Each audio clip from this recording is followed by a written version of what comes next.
If the AV quality is clear, good morning. If I'm audible and visible, a quick nod, then we will be good to go.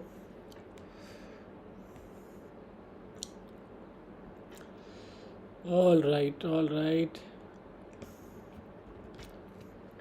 Yeah. So I can see that the AV quality is there clear. Yes. All right, welcome guys to your another wonderful session on an academy. I'm your host, your mentor, your educator, your friend, Dr. Hitesh Nathani, and today we'll be discussing some very important topics when it comes to like what exactly are we going to do of our career, right? Once we have cleared our NEET PG, FMG, INICT examinations, right? The next step that we have to take is to decide about our career, right? Career is like marriage, isn't it? Once you are there in that, you have to be loyal to it like all your life, right? So always it's better to think before you get into it, right? So same is for your career, right? You have to think through it, whether you like it, you don't like it, whether you have that kind of a passion for it, what exactly is your nature. All these things are to be considered before you choose any particular branch, right? And today we are going to be talking about anesthesia as a branch, as a career, right? So before we start with our topics, let me just take up any queries, any questions that you guys have pertaining to anesthesia or any other branch, or you are confused between like what am I supposed to do, how am I supposed to fill my forms, etc, etc, right? So before we begin, just a few queries if you guys have. Otherwise, we'll just dive in deep to our session for the day. Yes. Before that, let me just tell you, there is this beautiful 25% off which has been come up on an academy. Right? It is a limited period offer till 31st of March. So I want all of you to make the best of it so that these offers usually do not come back again, right? They are usually 10% or at max 20% at times, but 25 is something that you should like take a look at. All right. So yes, more than 100 plus learners who were there right now with us have cracked the NEET PG exam successfully, and we are starting another batch which is the mix of both, that is your NEET PG as well as the vitals recorded plus live, so you can enroll for that batch as well, right? Also guys, this is something really special, right? You will be getting free notes when you are there associated with an academy. Along with that, the best part is you are getting live plus recorded, that is live plus vitals is a recorded thing that we have come up on an academy, so that you'll get the best of both the worlds, right? Most of the times it was the feedback that students said that where do we go and watch your recorded lectures, right? Now all the recorded lectures are available at one place. Along with that, the live classes that go on, the modules, the marathons, everything will going on separately, right? So both the things you can make the best use of and benefit of. All right. And yes, this mission INICT batch, which is of 2 months back, which have got more than 340 hours of lectures, videos available for you, is available, as well as the Sure Shot INICT batch has been launched. So you can subscribe for any of the batch with availing the 25% off. All right. So let us start off with the topic for the day, that is anesthesia as a career. What does it look like to be as an anesthetist? What are the course duration? Everything we are going to be touching upon today. All right. First thing, what are the courses which are offered in anesthesia, right? Yes.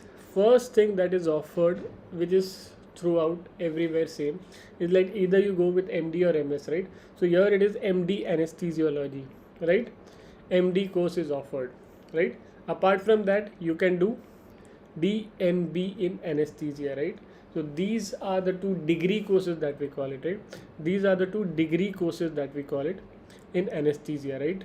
We call them as degree courses, right? Which is very vital for you to know. MD and DNB, very important courses, right? Apart from that, you must have heard DA, right? That is diploma in anesthesia, as well as there are some states which have this CPS courses in anesthesia, that is College of Physicians and Surgeon. But let me tell you, both these courses are diploma courses, of which DA is recognized by MCI. DA is recognized by MCI, that is Medical Council of India, whereas CPS is recognized only in 3 or 4 states, right? Particularly Maharashtra, Gujarat, Rajasthan. These are the states where it is like predominantly recognized, right? If you are out of these states, or if you are planning to like migrate somewhere, or if you want that autonomy or freedom to like move anywhere that you want, then CPS is for sure not for you, right? So far everybody is clear with me? Yes. So MD and DNB, these are degree courses. The course duration for this, right? MD and DNB, MD and DNB, like since these are degree courses, the course duration is 3 years, right? Course duration is 3 years, whereas for diploma and CPS the course duration is 2 years, right? So diploma and your CPS, the course duration is 2 years, whereas MD and DNB it is 3 years. Now most of you say, sir, whether we should go for MD or whether we should go for DNB. The first preference should always be for MD in good government colleges, right? MD in good government colleges should always be the first preference. Apart from that, second preference should be DNB. Like this is the order in which you should go about, right? You should not prefer DNB. Yes, it is also geographical location as well. Suppose you are staying in Mumbai and you are getting MD somewhere in Assam, right? So you don't want to go there, you don't want to travel there, right? So that time you can choose DNB in your own city, in your own state, right? So these geographical differences are also being taken into account at times, all right? So first preference always for MD, second go for DNB, all right? So this is how it is. And mind you guys, why am I saying that? Because though now MD and DNB both are at equal level, right? There is no differentiation between MD and DNB. At some places even DNB is rated higher in corporate hospitals, right? But if you plan to join teaching hospital or government hospital, or for that matter medical colleges, be it government or private, right? Be it government or private, right? So that time MD is better. Why? Because once you have done your MD, you do not require to do a SRship, that is senior residency, from a medical college. Most of the time DNB hospitals are not more than 500 bedded, right? Or they are not a teaching institute. So that time after completing your DNB, you have to do 1 year of SRship from a medical college or teaching institute, right? So that 1 year can be saved when you are doing MD year, right? That is the only advantage. Otherwise, in terms of perks, in terms of your promotions, in terms of your categorization, where will you stand after 5 years, 10 years, it does not matter, right? It does not matter. But when you are there doing diploma, right? When you are there doing diploma, that time what happens, guys? You will always be a JR or a tutor, right? You will not be promoted. You will not be promoted. Your salary might increase depending upon the pay scale and your experience, but your promotion to a level, to a degree, will not happen, right? Especially in government and in medical colleges, it will not. Though corporates might take you as consultants, but your promotions and all those things, you will always feel inferiority complex as compared to your DNB or MD colleagues. All right. So far, is it clear, guys? Any doubts? Yes. Do you have any doubts so far as to how the degree is? What all are the things which are involved here? Anything?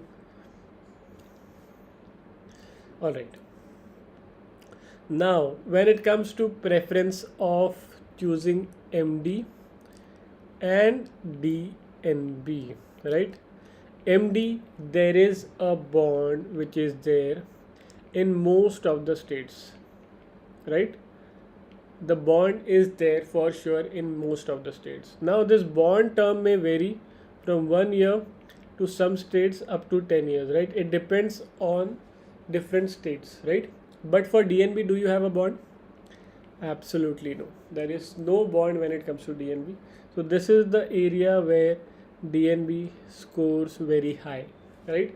So if you are doing MD and if you are doing DNB, and after MD if you've got 1, 2 or 3 years of bond, whereas after DNB you have got no bond. So which one will you prefer? You will prefer the DNB in your vicinity with no bond, right? Rather than going for MD and doing 3 years bond, it does not make sense, right? But if you are planning to stay in that private hospital, in that private medical college, in that government medical college, wherever you are, in your surroundings, in your locality, and you can serve the bond there, then your preference can change, right? Yes, Riya Singh. Will there always be long working hours? Is what Riya is asking, right? Coming to your hours of working, right? Usually, when it comes to residency, I am talking about, right? When it comes to residency, it depends upon how many number of residents are there in that particular hospital, right?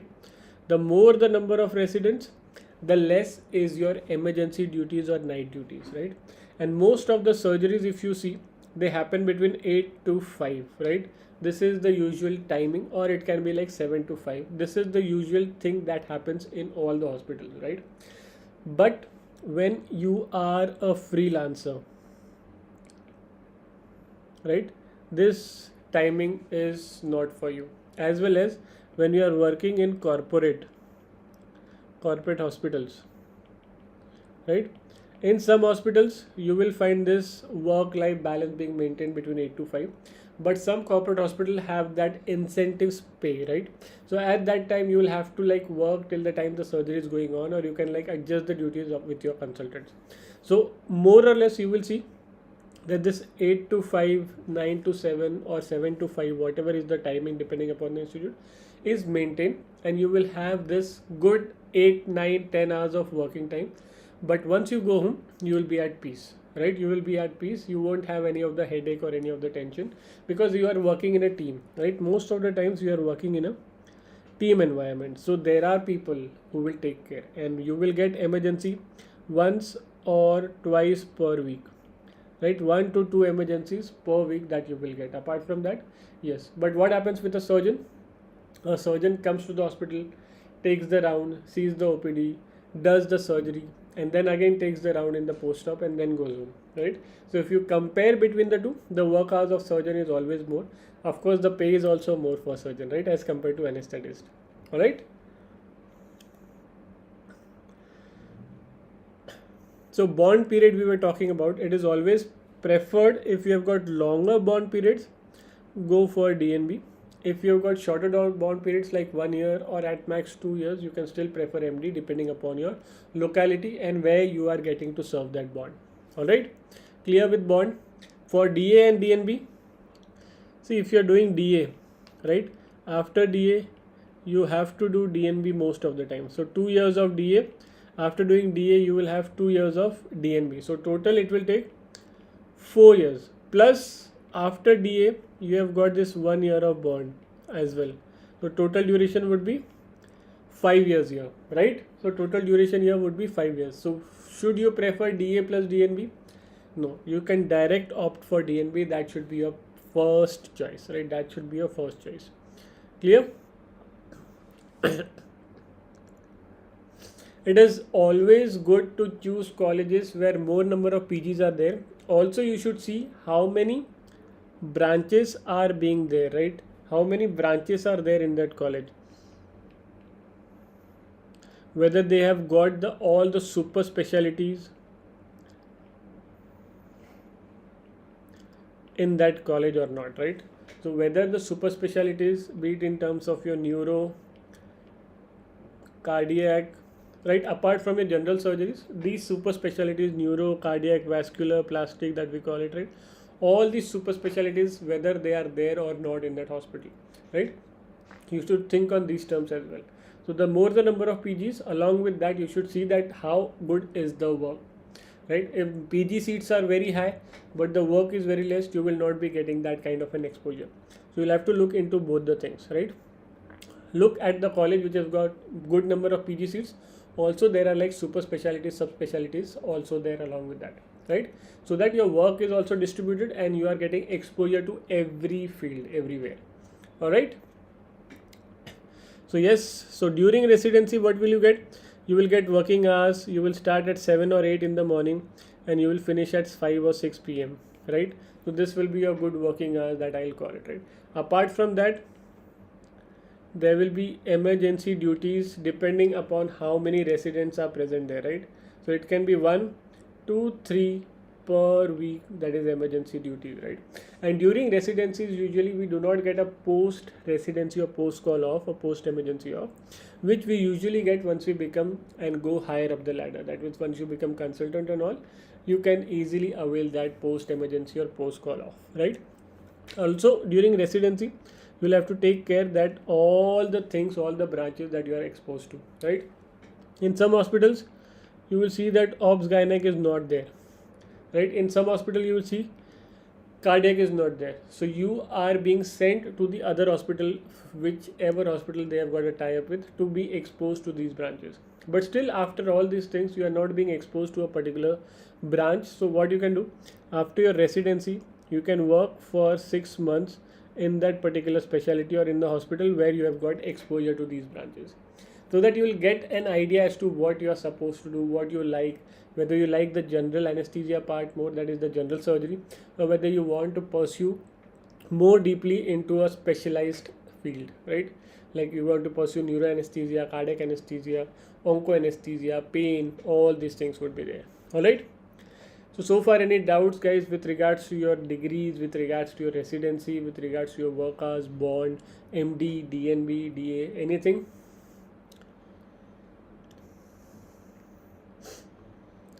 So let us move on to the next thing.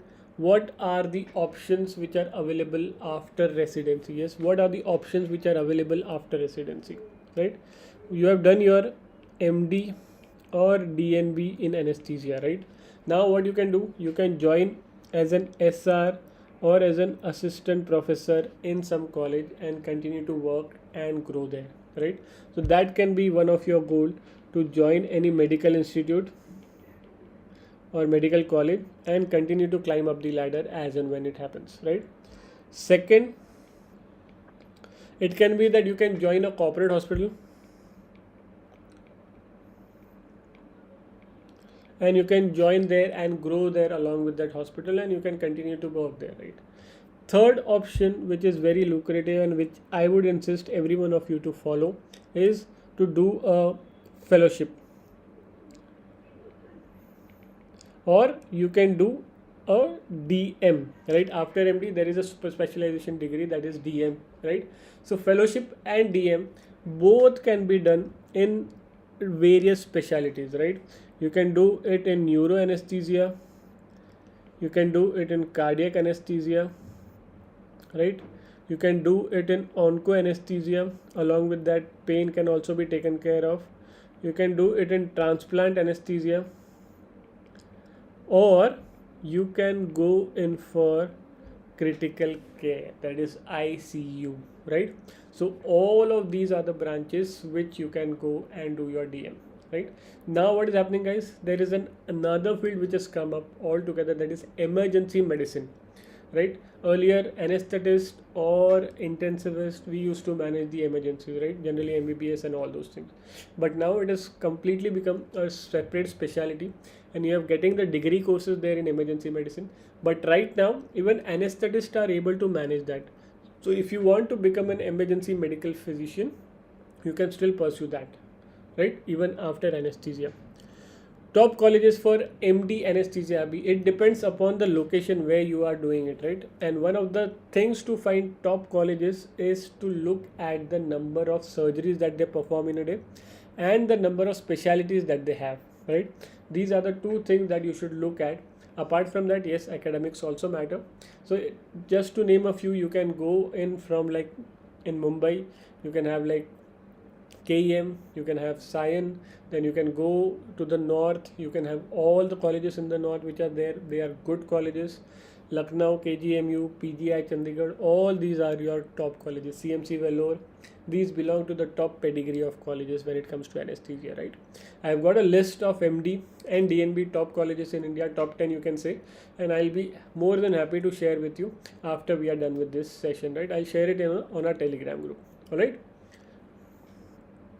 So yes, these are the options that you can pursue.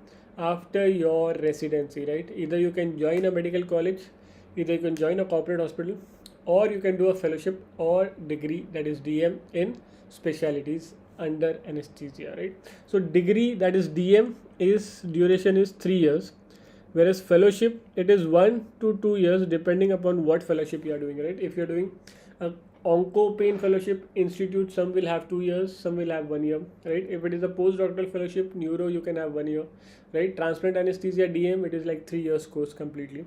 Or it is also FNB, right? FNB is also 3 years now. Earlier it was 2 years, now it has become a complete degree course at par with DM, it is also 3 years. So does a PG get pain clinic duties or ICU? A PG does get a duty in ICU, right? So during residency, you will be exposed to all specialties, right? Plus you will be exposed or given duties in ICU.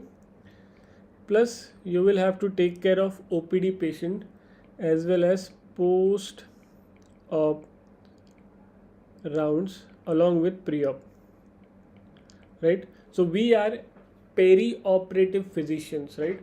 So right before the surgery, right up to the post-operative, that is after the surgery, we have to take care of the patient, right? So we are peri-operative physicians. So we will look the patient in the OPD clinic, which whoever is posted for surgery, that is, we'll do pre-op anesthesia evaluation, we'll optimize the patient. After that, inside the OT, will be exposed to all types of surgeries, rotation postings can happen. In the ICU, we will be there posted whoever ICU comes under anesthesia, right? Earlier what used to happen, anesthetists were the one who used to manage ICU, but now critical care physicians, critical care intensivists, they are the ones who manage ICU. But in residency, still you are exposed to the ICU, that is critical care intensive, all those things happen, right? After that, you have to look at the patient, manage the patient in the ICU, also in the post-op ward rounds you have to manage pain, right? So all these things is what you have to look at, right, Ria? Pain, of course, post-op rounds will include your pain as well, right? Also in some centers there are like pain clinics going on, so you have got a decent exposure to pain clinics as well for that. All right, particularly in onco centers, you will have your exposure to the pain clinics as well. All right. So options after residency, you will have neuro, cardiac, onco, or pain management, transplant anesthesia, critical care. All these are options after your residency, right? This is just in India that I am talking about, right? There are options where you want to go to UK. There are options when you want to go to US. There are options when you want to go to Australia or New Zealand, right? Or some people might also prefer Middle East, right? Dubai, all these countries, right? United Arab Emirates, Saudi, right? So all these places you can easily go to, right? Of which, for going to Middle East, you'll just require to clear the exams which happen there of different emirates. Different exam happens. If a situation like COVID arises, they will just take you directly and then you can clear the exams, right? So that is the option of your Middle East. What about UK? UK, ideally you should be doing FRCA, right? That is what is the exam that we have to do. It's a 2-year course.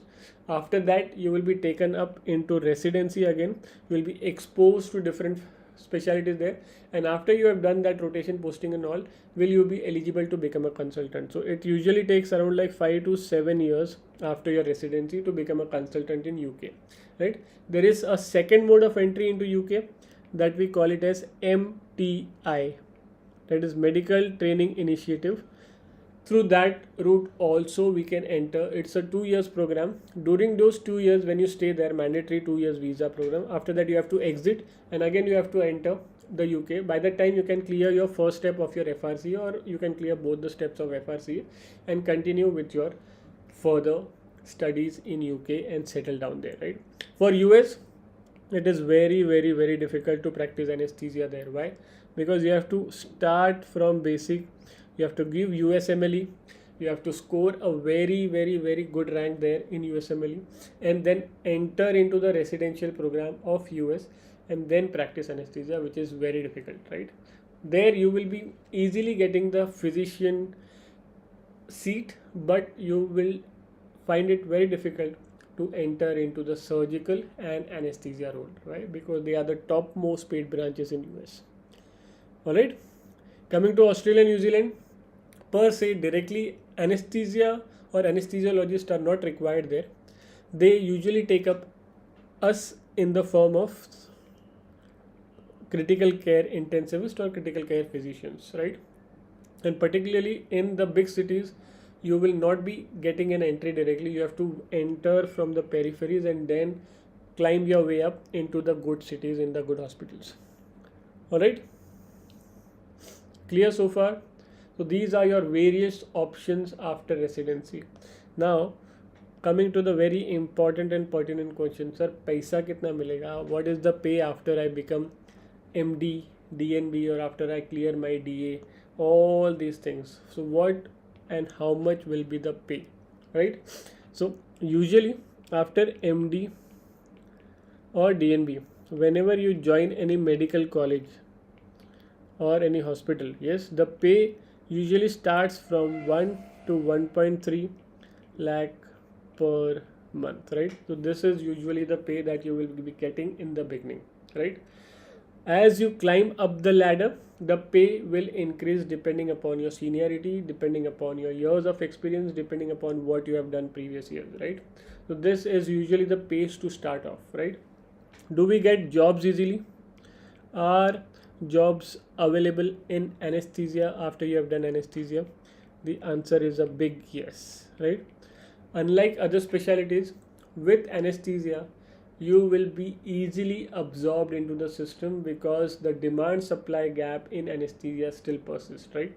So you will be very easily absorbed into the system. Yes, climbing up the ladder, career growth will happen slowly, but you will get a job, that is for sure. All right. Apart from that, if you are joining any corporates, right, or if you are doing a freelancer,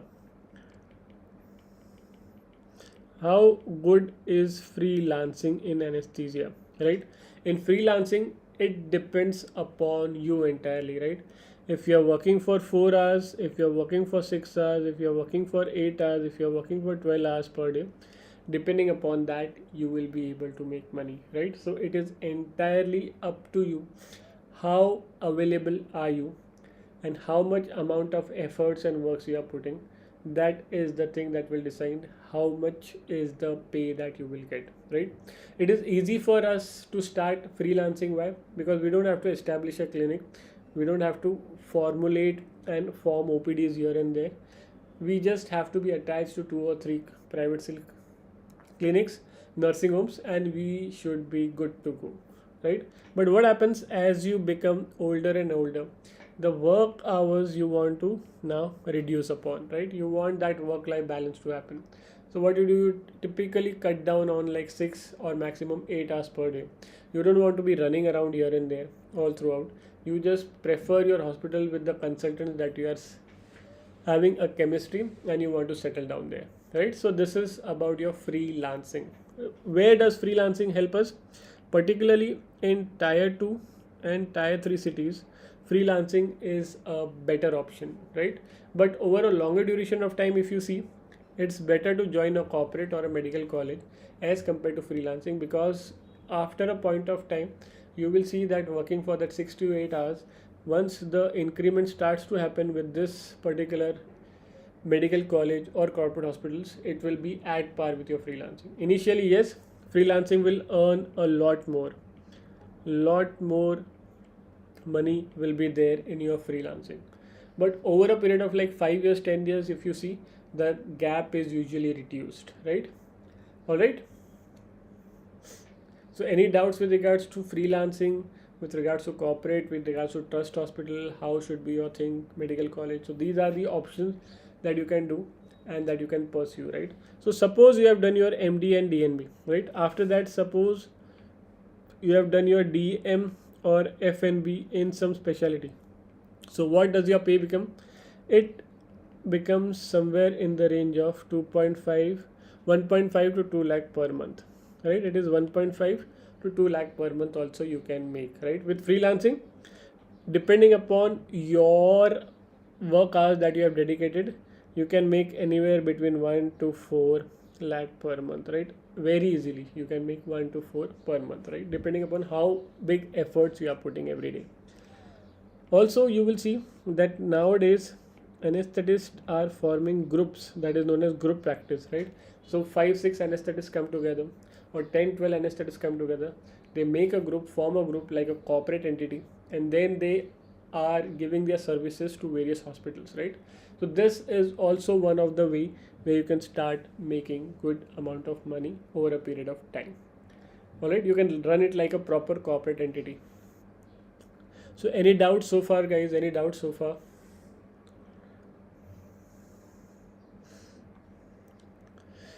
Now coming to what are the pros when you have to take, or when you are thinking of taking anesthesia as a branch.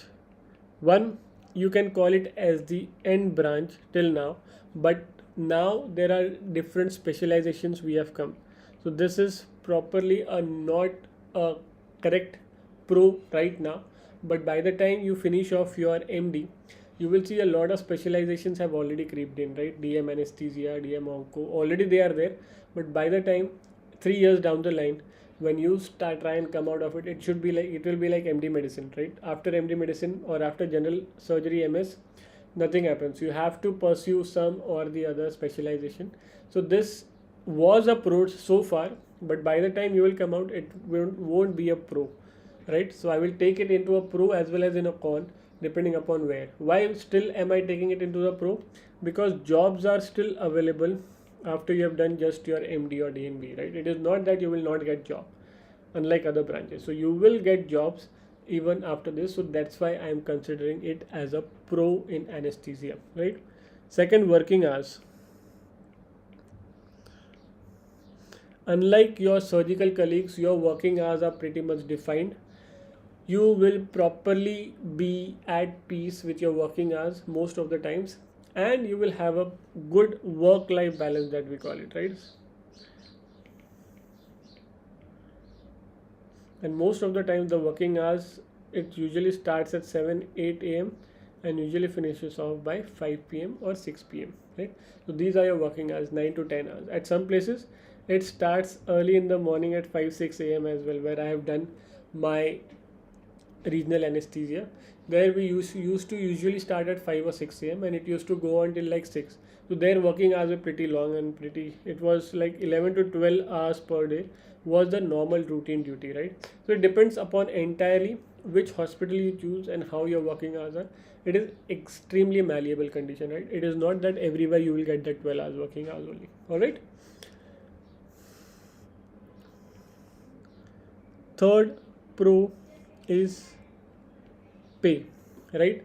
Along with your work life balance, the pay is good because the jobs are available, right?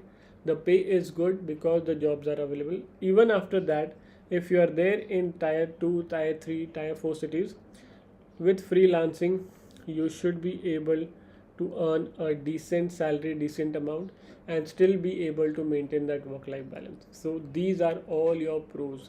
What happens after anesthesia? You can start your practice from day one. Start from day one, right? Just carry your emergency kit, medicine kit that you have, and you can start your practice from day one, right? Unlike other branches where you have to set up your hospitals, all these things which go at the back end, you do not have to do that. Just start your practice from day one if you are freelancing, not an issue with that. So all these are pros. What about cons, right? Same would be a con. Income plateaus after a point of time, right? It will not be that your income will like keep on jumping from 1 to 4 to 5 to 10 to 15 like your surgical colleagues might happen at times, but here your income will become plateau over a period of time. You will not see that great amount of a jump where you will see in your surgical or your physician branches once you have attained a certain stature in the society, right? So income plateaus after a point of time, so you have to deal with that. Second, it is still an emergency branch, right? So there will be those emergency duties, those night duties will still be there, right? It is not gonna go off anytime soon. right? So in your residencies, in your senior residency, in your assistant prof, in your corporate hospitals, in your freelancing as well, this emergency duties are going to be there, because emergency surgeries, trauma, emergency CS, neuro cases, any mismanagement, any complications, you have to be there, right? So this night shifts, night duties, emergency calls are not gonna go away, so you should make peace with that. Except that yes, it is an emergency branch and you have to be available, only then will you be able to move forward in it. So yes, it is a con in itself, right? Third, again the same con I can take, that nowadays it is no longer an end branch, so we have to take into account that you have to do DM or FNB after you have done your MD, right? So you have to do that, or at least some specialization to get that jump over your peers or colleagues, or you have to make up your mind whether you want to go ahead with the OT thing that is there, the anesthesia, or you have to become a pain consultant, or you have to become a intensive, that is ICU.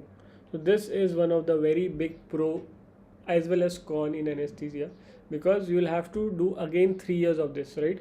So in pro I can take that if you want to join ICU or if you want to become a critical care intensivist, it is a pro, right? But for doing that, you will have to give another 2 or 3 years, which either ways you will have to do or give when you become MD pulmonary or your physician, that is medicine, which either ways you will have to give, right? So this thing also is a pro in itself, right? But apart from that, the other things, you will have to become a specialist in that, you have to take up a degree in that, and then will you be able to attach to a corporate hospitals or even go abroad with that. All right, so what is my verdict, whether you should take anesthesia or whether you should not take it? Yes, what is my verdict? My verdict is a big yes, right? I am a practicing consultant neuroanesthesiologist at a wonderful center, having a decent work life balance and making good amount of money, right? So it does not say that only a particular branch will make money and the other branch will not. If you are there in that top 1% of the individuals in your branch, you will make money no matter what, right? Whether you are a ophthalmologist, whether you are a gynec, whether you are an emergency medicine, whether you are neuro, cardiac, ortho, whichever field you are in, if you are there in that top 1%, if you have got that skills, you will be able to make a mark in your hospital, in your society, amongst your peers, amongst your colleagues, everywhere, right? So a big yes, a big thumbs up to MD or DNB anesthesia is what I would say, right? And nowadays, if you see, even females, earlier they were not preferring anesthesia, but the trend has changed in last 10 years or so, right? Now the ratio is now 60-40 or even 70-20, 70-30 or 80-20 in some places, right? Females are also preferring anesthesia despite it being an emergency branch. Why? Because of that group practice, because of that corporate practice which is coming up, right? So it's not no longer like only males used to take anesthesia because you have to be on the run, you have to be on the go, emergency field air, nothing like that, right? So very easily everybody is able to take this, right? So go for it, MD or DNB anesthesia, prefer it. Good hospitals, always a big pro on your list. After anesthesia, job security is there in most places. If you want to go abroad, still you can consider, but US, I will still say it is difficult in US and Canada, even Australia at some point, but Middle East, UK, very easily you can go. In India, though it is the income is not at par with the US or your West colleagues, but still it is a good decent income to begin with. All right, any other doubts that you guys have when it comes to anesthesia as a field, anesthesia as a career, or if you are having a doubt between two specialties when you have to choose, which one will you choose? You can just shoot your questions again and I'll be more than happy to help you out with that. Yes, Abhi, Ria, all the people who have joined in. I believe we have discussed it in quite detail today, right? what are the prospects in anesthesia, the job, the courses, the duration, the bond, abroad prospects, everything, right? So any other doubt that is there in your mind, any other queries that comes in your mind, you can just shoot it up. We can also take an entire session as to what happens during residency, right? Which are the cases that you should be exposed to, which are the branches that you should be exposed to, how do we actually go about with residency programs. We can also discuss on that, right? Most of you are confused between that and anesthesia. I'll tell you, I would strongly recommend you to go to operation theater, look at how the anesthetist works, how the department works, and then take up anesthesia, right?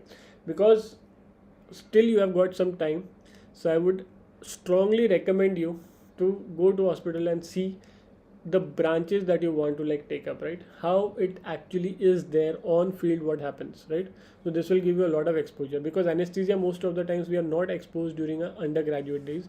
Just during internship we are exposed like 5-15 days of posting, that's it. What is the scope of pain medicine? Amal, scope of pain medicine is there because if you see nowadays the onco cases, cancer cases are on the rise, right? So it can be whether they are palliative or whether it is post-op, right? In all these places you will require this pain medicine, right? Along with that, nowadays with lot of interventional nerve blocks interventions, this pain clinic is picking up in every aspect, right? Be it for your spine, be it for any other things, wherever the chronic pains are there, wherever the disc pains are there, wherever the nerve roots which are to be blocked, is picking up in good way. But has it become a mainstream yet in all the hospitals? Not yet, right? It will take time. It is blossoming at its own pace. The more awareness it becomes, the better it will be. But right now there are very few people who are practicing pain as a individual and separate specialty and not practicing their routine anesthesia. Most of the people that I have seen, they are practicing it along with their specialty, right? So they are doing anesthesia work as well or critical work as well, and they are practicing pain as well, right? But it's gonna grow. It's gonna grow over a period of time. Sir, under a rank of 4K, there comes many other branches, yet thinking of taking anesthesia. Absolutely, Ria, right? It is no longer your score, it is the field that you like, right? So whether be it anesthesia, most of the times rank 1 also takes like general surgery, and everyone doubts, Are, why did you take general surgery? Isn't it? So it is your liking as well for that particular thing that you have to think of, right? Your passion, whether you will be able to give the rest of your life to that particular branch is what you have to think of, right? And there are other factors to be considered: job security, going abroad, yes, no. Apart from that, what kind of a life you want. You want to do a corporate job, or you want to go into freelancing, whether you want to become a surgeon, whether you want to have that patient touch, or whether you absolutely do not want to have that patient touch, or you want to just be in that patient touch area, right? All these factors also come into account, right? Anesthesia, I would still say I have been immensely benefited out of it, and it's a great branch to go in, right? But before taking up that step, I want you to like be exposed at least like for a week to anesthesia, what kind of a cases go in, what kind of a mentality it is, whether it is still an emergency. Yes, all these factors are to be considered before taking up a plunge. All right. So any other doubt, guys? All right. So I believe this was it. So it was great interacting with all of you. So anesthesia as a career is a big thumbs up from my point of view and from my end. Any doubts when you have with regards to institute, with regards to anesthesia, you can anytime connect with me. I'm always available here. So they can practice as intensive. Yes, of course, Monica. They can practice as critical care intensivist after your residency, right? Also, there are courses which are there in which you can do a fellowship, you can do a course in critical care, and then you can practice as a consultant in corporates, or immediately after your anesthesia also you can practice as an intensivist without a doubt. Which branch will be more advantageous for taking critical care, anesthesia or pulmonology? Both the branches I would rate it at the same, but MD medicine a notch higher, then comes your anesthesia, and then comes your pulmonology, right? Because in anesthesia, either ways, you are perioperative physicians, your skills will be developed for all the emergencies, all the procedures that you have to perform, all the invasive thing that we do in the intensivist or in the critical care, and then it is entirely up to your reading and the exposure that you get in the critical care, right?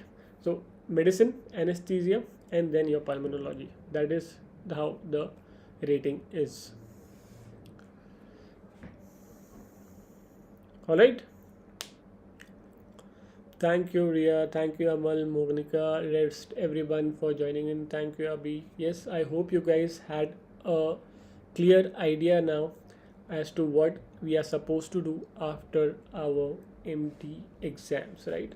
So now you'll be very pretty much clear after your PG exams as to which branch you have to go, which college, MD, DNB's courses, everything should be now clear in your mind. All right. Still, if you have any queries with regards to college and all, I am more than happy and more than available for all of you. I hope you guys enjoyed today's session. Thank you all for joining in. We'll meet up again during our next session. Till then, bye bye. Take care, stay blessed, stay disciplined, and stay motivated. Bye bye.